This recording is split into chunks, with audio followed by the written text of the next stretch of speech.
નમસ્કાર દર્શક મિત્રો, આપ નિહાળ રહ્યા છો સાઈ ગ્રુપ મીડિયા હાઉસ દ્વારા સંચાલિત નવસારી લાઈવ અને ઝટપટ ન્યૂઝ. દિવસભરની ઘટનાઓથી અવગત કરાવતું એકમાત્ર બુલેટિનમાં જુઓ દેશ અને દુનિયાના આજના મહત્વના સમાચાર.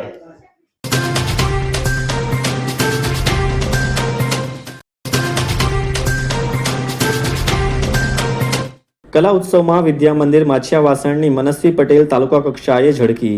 તારીખ 3/12/2025ના રોજ ગુજરાત શૈક્ષણિક સંશોધન અને તાલીમ પરિષદ ગાંધીનગર પ્રેરિત જિલ્લા શિક્ષણ અને તાલીમ ભવન નવસારી માર્ગદર્શિત અને બ્લોક રિસોર્સ સેન્ટર ગણદેવી આયોજિત તાલુકા કક્ષાના કલા ઉત્સવ 2025-2026માં બાળકવિ સ્પર્ધામાં વિદ્યા મંદિર માછિયા વાસણની ધોરણ 8ની વિદ્યાર્થીની મનસ્વી નિતેશકુમાર પટેલે પ્રથમ ક્રમાંક પ્રાપ્ત કરી શાળાને ગૌરવાન્વિત કરી છે. આ સિદ્ધિ બદલ શાળા પરિવાર, એસએમસી વિકાસ મંડળ અને ગ્રામજનોએ વિદ્યાર્થીની અને માર્ગદર્શક શિક્ષક ભાવેશભાઈ ખલાસીને ખૂબ ખૂબ અભિનંદન પાઠવ્યા હતા. નવસારી જિલ્લામાં ચાલી રહેલ મતદાર યાદી સુધારણા ઝુંબેશ. જૂની યાદીમાં નોંધાયેલ પૈકી હાલ 40,000 મૃત મતદારો, 14,000 મતદારો ગુમ, 59,000થી વધુ સ્થળાંતરિત.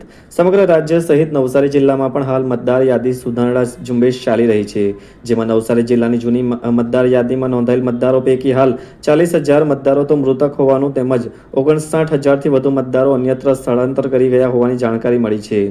જિલ્લામાં ગત 4 નવેમ્બરથી મતદાર યાદી સુધારણા ઝુંબેશ શરૂ કરવામાં આવી હતી, જેને 1 મહિનો પૂરો થયો છે, ત્યારે સરકારે આ ઝુંબેશ માટેની મુદત લંબાવી આગામી 11મી ડિસેમ્બર કરવામાં આવી છે.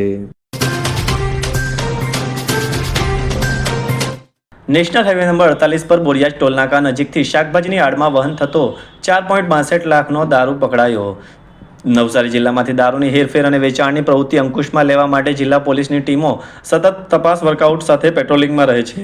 જિલ્લા પોલીસની એલસીબીની ટીમને બાતમી મળી હતી કે એક પિકઅપ ટેમ્પો નંબર GJ1380-1866માં સેલવાસથી દારૂનો જથ્થો નેશનલ હાઈવે નંબર 48 પર થઈ પાલીતાણા તરફ લઈ જવાઈ રહ્યો છે. આ બાતમીના આધારે એલસીબીની ટીમે નેશનલ હાઈવે નંબર 48 પર આવેલ બોરિયાજ ટોલનાકા નજીક આવેલ દરગાહ સામે નાકાબંધી કરી જાપ્તો ગોઠવ્યો હતો. તે દરમિયાન બાતમી મુજબનો પિકઅપ ટેમ્પો આવતા પોલીસે તેને અટકાવી ટેમ્પોમાં તપાસ કરતા તેમાં શાકભાજીની આડમાં વહન થઈ રહેલ ભારતીય બનાવટના વિદેશી દારૂનો કુલ 1,824 નંગનો કુલ ₹4.62 લાખનો જથ્થો મળી આવતા પોલીસે દારૂનો આ જથ્થો ₹5 લાખની કિંમતનો પિકઅપ ટેમ્પો તથા પિકઅપ ચાલક ભાવનગરના પાલીતાણા તાલુકાના કાગડાધારના રોહિત પાંગળ સાથે મળેલ ₹10,000ની કિંમતનો મોબાઈલ ફોન મળી કુલ ₹9.72 લાખની કિંમતનો મુદ્દામાલ કબજે લઈ પિકઅપ ચાલક રોહિત પાંગળની ધરપકડ કરવા સાથે દારૂનો જથ્થો ભરાવનાર તેમજ મંગાવનાર સહિત કુલ 3ને વોન્ટેડ જાહેર કરી પકડાયેલ તેમજ વોન્ટેડ મળી તમામ આરોપીઓ વિરુદ્ધ પ્રોહિબિશન એક્ટની કલમ હેઠળ ગ્રામ્ય પોલીસમાં ગુનો નોંધાવી આગળની કાર્યવાહી હાથ ધરી હતી.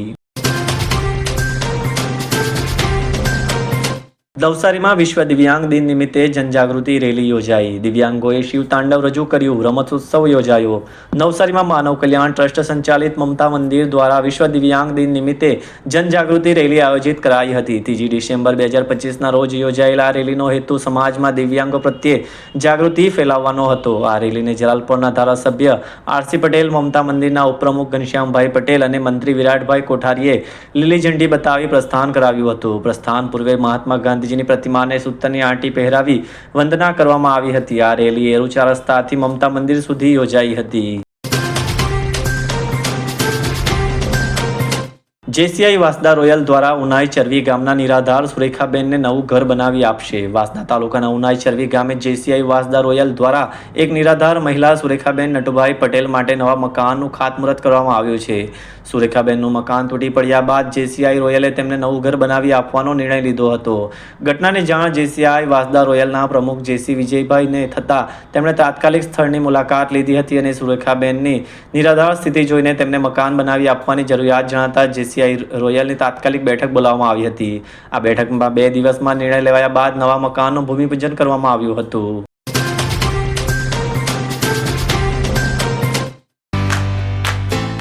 इतने सारे मुखवास, यही सोच रहे हो ना आप? रिफ्रेश के पास है मुखवास की बड़ी रेंज. सर्च करो, क्लिक करो, लाइफ को रिफ्रेश करो.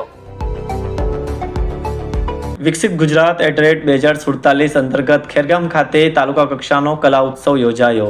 ખેરગામ તાલુકાના મુખ્ય મથક ખેરગામના બીઆરસી ભવન ખાતે વિકસિત ગુજરાત @2047 થીમ અંતર્ગત તાલુકા કક્ષાનો કલા ઉત્સવ ઉત્સાહપૂર્ણ વાતાવરણમાં યોજાયો હતો.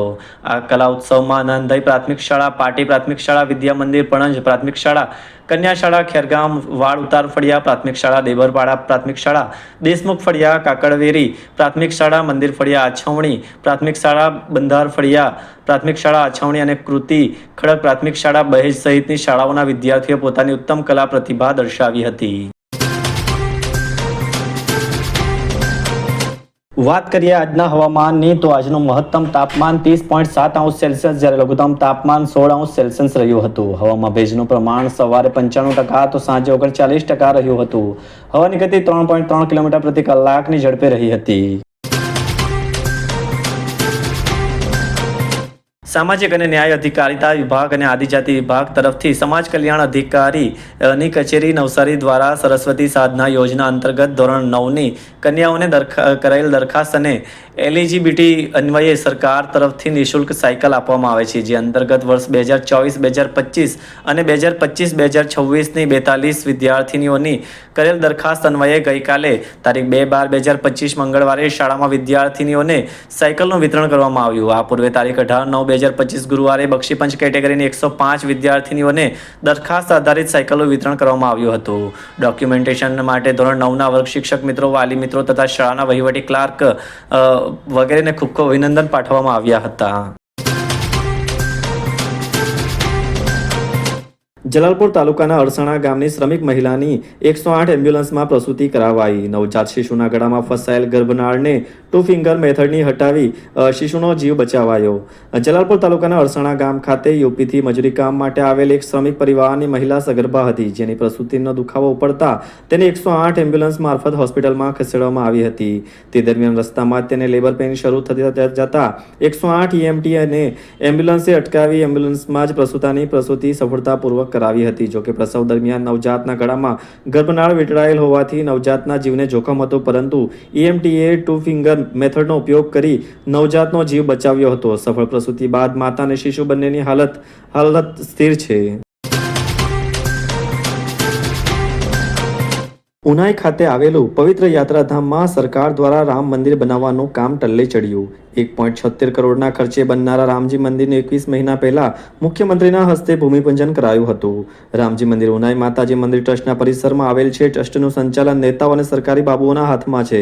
સહ્યાદ્રીની ગિરિમાળાઓ વચ્ચે આવેલ ઉનાઈ ગામ જે રામાયણ કાળની ભગવાન રામ અને સીતા માતાની દંતકથાઓથી અને તેના પવિત્ર ગરમ પાણીના ઝરા થકી માં ઉષ્ણ અંબા ઉનાઈ માતાના મંદિર તરીકે દક્ષિણ ગુજરાતનું પવિત્ર યાત્રાધામ તરીકે મોખરે છે. વળી અહીં દક્ષિણ ગુજરાતના એકમાત્ર મોછવાળા રામ લક્ષ્મણજીનું મંદિર પણ ઉનાઈ ખાતે આવેલ હોય, જે ઘણા સમયથી જર્જરિત હોવાને લીધે પ્રવાસન નિગમ દ્વારા મંદિરનું નિર્માણ કરવા માટે રૂપિયા 1.76 કરોડના ખર્ચે બનાવવાની મંજૂરી અપાઈ, જેનું ગુજરાત રાજ્યના મુખ્યમંત્રી ભૂપેન્દ્રભાઈ પટેલના હસ્તે આશરે 21 મહિના અગાઉ રામનવમીના દિવસે જ આ રામ મંદિર બનાવવા માટેનું ભૂમિપૂજન કરવામાં આવ્યું હતું. પરંતુ ઘણો સમય વીતવા છતાં આજ દિન સુધી એ મંદિરનું નિર્માણ કાર્ય શરૂ કરવામાં ન આવતા શ્રી રામ ભક્તોની લાગણી દુભાઈ રહી છે, જેને લીધે દક્ષિણ ગુજરાતમાં વસતા લાખો રામ ભક્તોમાં રોષ જોવા મળી રહ્યો છે. फालूदा मिक्स की इतनी सारी वैरायटीज रिफ्रेश के पास है. अगर आपको भी चाहिए रिफ्रेश के फालूदा मिक्स की इतनी सारी वैरायटीज, तो फिर सर्च करो, क्लिक करो, लाइफ को रिफ्रेश करो.